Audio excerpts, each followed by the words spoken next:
Bismillahirrahmanirrahim. Assalamualaikum warahmatullahi wabarakatuh. Alhamdulillah rabbil alamin wa bihi nasta'in ala umuri dunya waddin. Wassalatu wassalamu ala asyrofil anbiya'i wal mursalin wa ala alihi washabihi ajmain amma ba'du. Pertama-tama yang saya hormati Bapak dosen pengampu mata kuliah Hukum Bisnis, Bapak Dr. Wazin MSI, dan kepada teman-teman sekalian yang telah mengikuti kegiatan mata kuliah pada hari ini.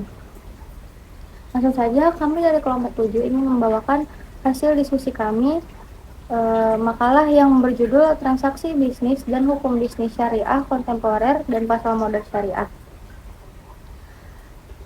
yang beranggotakan saya sendiri, Keisha Aurelia sebagai moderator dan presentator pertama, Ina Aisyah Mutmainah dan Ainul Sufahan. Tentu saja di sini saya akan memaparkan sedikit materi terkait prinsip-prinsip transaksi bisnis dan hukum bisnis syariah. Transaksi bisnis syariah merupakan transaksi yang dilakukan dalam rangka pengembangan usaha sesuai dengan prinsip-prinsip hukum syariah.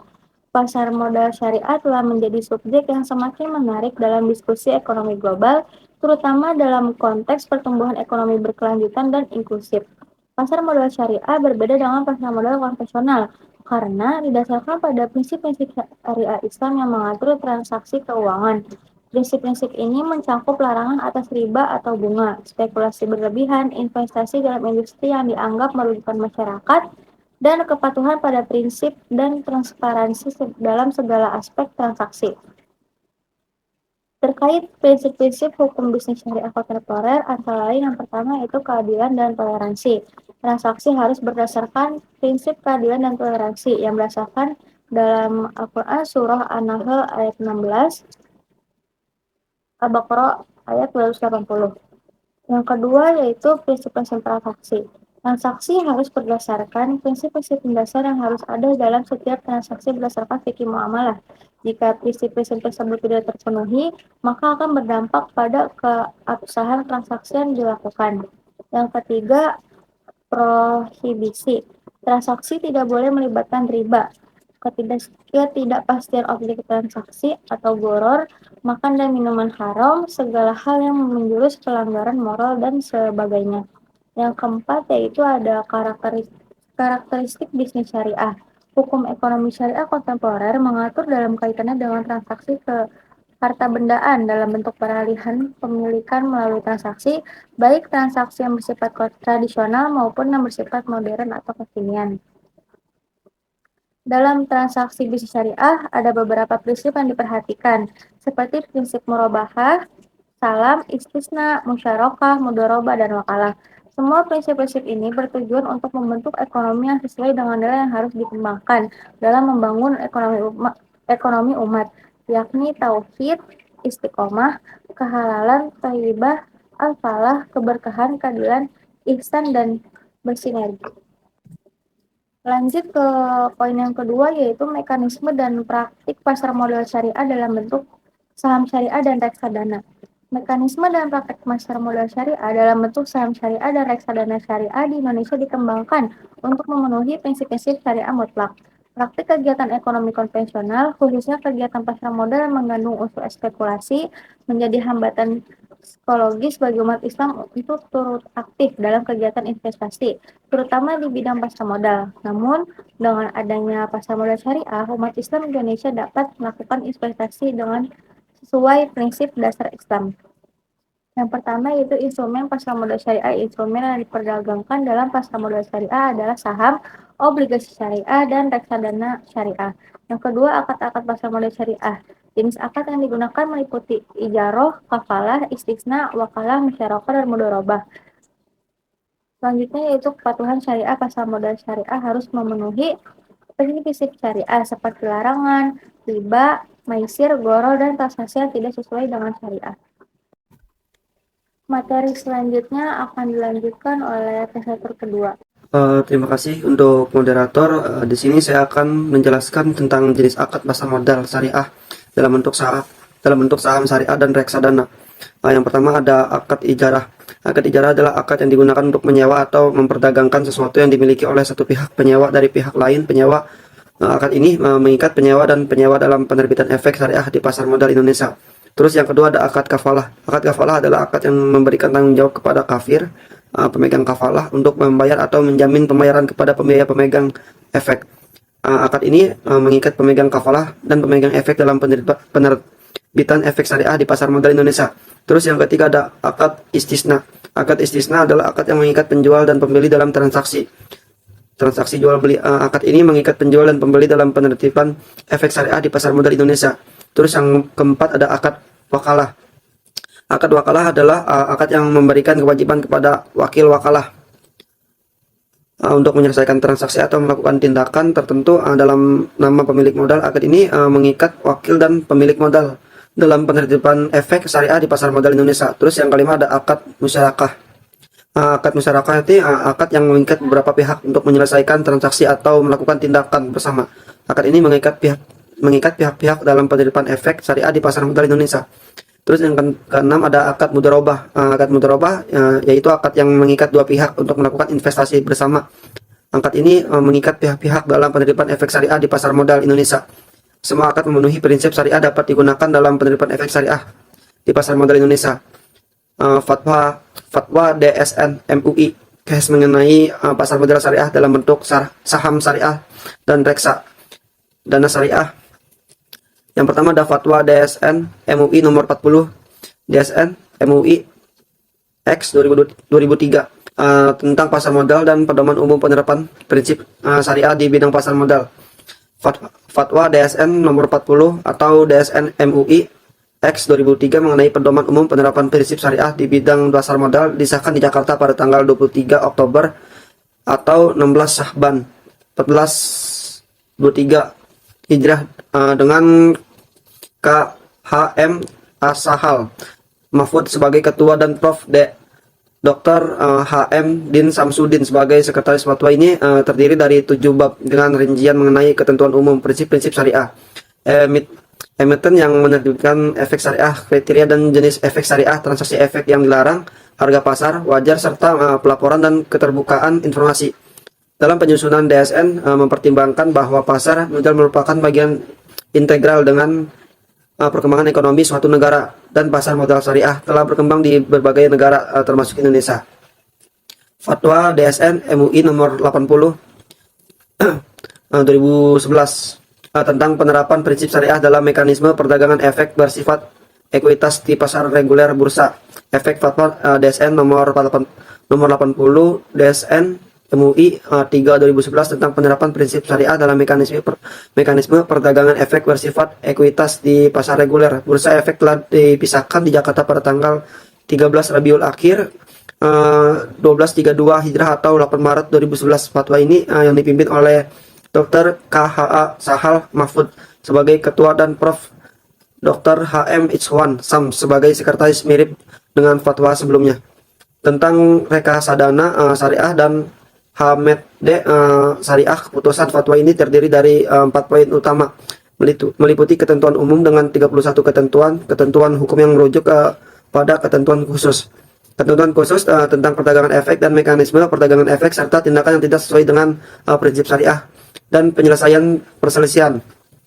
Sebelum memutuskan fatwa ini, DSN MUI mempertimbangkan adanya pertanyaan dari masyarakat mengenai kesesuaian syariah atas mekanisme perdagangan efek ekuitas di pasar reguler bursa efek, sehingga fatwa ini dianggap perlu sebagai pedoman bagi pelaku pasar. Terus yang ketiga ada fatwa DSN MUI nomor 124 garis miring DSN MUI garis miring X1 garis miring 2018 tentang penerapan prinsip syariah dalam pelaksanaan layanan jasa penyimpanan dan pengelolaan infrastruktur investasi terpadu. Terus yang keempat ada fatwa DSN MUI nomor 138 garis miring DSN MUI garis miring V garis miring 2020 tentang penerapan prinsip syariah dalam mekanisme clearing dan penjaminan penyelesaian transaksi bursa dan efek bersifat ekuitas. Terus yang kelima ada fatwa DSN MUI nomor 20 garis miring DSN MUI garis miring 1V garis miring 2001 tentang pedoman pelaksanaan investasi untuk reksadana syariah. Sebagai dari fatwa DSN MUI ini terjadi dasar pengembangan pasar modal syariah di Indonesia. Terima kasih. Saya kembalikan lagi kepada moderator. Diucapkan terima kasih kepada Dilanjut, pemaparan materi selanjutnya akan dilanjutkan oleh presentator ketiga. Baik, terima kasih untuk moderator. Selanjutnya di sini saya akan menjelaskan regulasi pemerintah mengenai pasar modal syariah dalam bentuk saham syariah dan reksadana syariah. Regulasi pemerintah mengenai pasar modal syariah dalam bentuk saham syariah dan reksadana syariah di Indonesia telah berkembang selama 2 dekade, mulai dari pertama kali diluncurkan reksadana syariah pada tahun 1997. Pasar modal syariah di Indonesia diterbitkan dengan prinsip-prinsip syariah yang menetapkan kegiatan transaksi ekonomi yang terlepas dari hal-hal yang dilarang seperti riba, perjudian, spekulasi, dan lain-lain. Regulasi pemerintah yang pertama yaitu ada di Fatwa DSN MUI. Fatwa DSN MUI menjadi dasar pengembangan pasar modal syariah di Indonesia dengan 17 fatwa terkait pasar modal syariah. Yang kedua yaitu Peraturan OJK atau Otoritas Jasa Keuangan, mengeluarkan berbagai peraturan untuk mengatur investasi pasar modal syariah seperti reksadana syariah. Yang ketiga, Konun Aceh. Pemerintah Aceh juga memiliki Konun Lembaga Keuangan Syariah yang mengatur praktik pasar modal syariah di Banda Aceh. Selanjutnya yaitu studi kasus. Yang pertama, ada pada jurnal Strategi Gerilya dalam mengunggah kesadaran masyarakat atas instrumen investasi pada produk pasar modal syariah, khususnya reksadana syariah. Pada jurnal tersebut, mengulas strategi gerilya dalam meningkatkan kesadaran masyarakat terhadap instrumen investasi pada produk pasar modal syariah, khususnya yaitu di reksadana syariah. Fokus pembahasan mencakup pengalaman reksadana syariah, tanggung jawab manajer, investasi, dan strategi selama tahun politik, penyempurnaan regulasi di pasar modal syariah, dan mekanisme operasional reksadana syariah. Tanggung jawab utama manajer investasi dalam mengelola reksadana syariah meliputi yang pertama kepatuhan terhadap prinsip syariah, manajemen portofolio, manajemen risiko, pemantauan kinerja, serta pelaporan dan transparansi kepada investor. Kesimpulan jurnal tersebut yaitu strategi gerilya modern dengan memanfaatkan teknologi informasi dan media sosial sebagai sarana edukasi investasi, serta menekankan pentingnya peran manajer investasi dalam strategi investasi reksadana syariah untuk meminimalkan risiko dan menjaga kepercayaan investor. Selanjutnya yaitu studi kasus yang kedua, investasi saham pasar modal syariah di Kota Banda Aceh dalam konteks hukum. Pada tesis tersebut menyajikan studi penelitian yang menitikberatkan pada praktik pasar modal syariah di Banda Aceh, terutama dalam konteks hukum saham-saham yang sesuai dengan prinsip syariah. Pengumpulan data dilakukan melalui wawancara dan observasi, diikuti dengan reduksi data untuk mengekstrak informasi penting, dan penyajian data dalam laporan penelitian. Tahapan penting dalam penelitian ini mencakup pengumpulan data, reduksi data, dan penyajian data yang krusial dalam mendapatkan pemahaman menyeluruh mengenai praktik saham-saham syariah di Banda Aceh. Kesimpulan dari penelitian tersebut menyoroti bahwa kebijakan pemerintah Aceh dalam melaksanakan hukum pasar modal di Banda Aceh belum optimal, terutama karena aspek substansi hukum belum terpenuhi sepenuhnya. Meskipun praktik dan sistem operasional investasi saham pada pasar modal di Banda Aceh telah mengikuti pola operasional yang syar'i, terdapat ketidaktransparanan dari perusahaan sekuritas terkait penerapan prinsip syariah yang ditetapkan dalam Konun Lembaga Keuangan Syariah, serta kurangnya pembatasan bagi calon investor dalam memilih investasi saham syariah dan konvensional. Selanjutnya, studi kasus ketiga yaitu analisis perbedaan kinerja reksadana syariah di era pandemi COVID-19, studi kasus reksadana syariah yang terdaftar di aplikasi Bibit.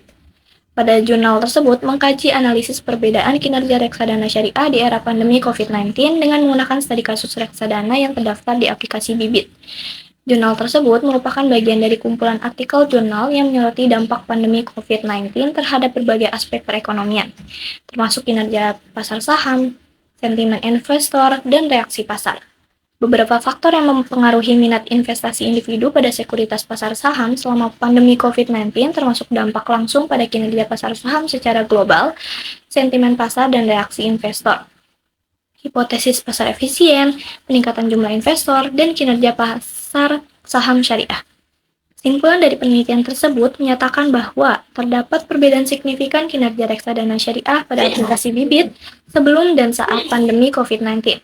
Namun, tidak terdapat perbedaan signifikan kinerja reksadana syariah tersebut dibandingkan dengan kinerja benchmark reksadana sejenis pada saat pandemi COVID-19 yang menyoroti dinamika pasar keuangan dalam menghadapi peristiwa eksternal yang tidak terduga. Baik, cukup dari saya kembalikan kepada moderator. Baik, cukup sekian dari kelompok 7. Terima kasih telah menyaksikan. Wassalamualaikum warahmatullahi wabarakatuh.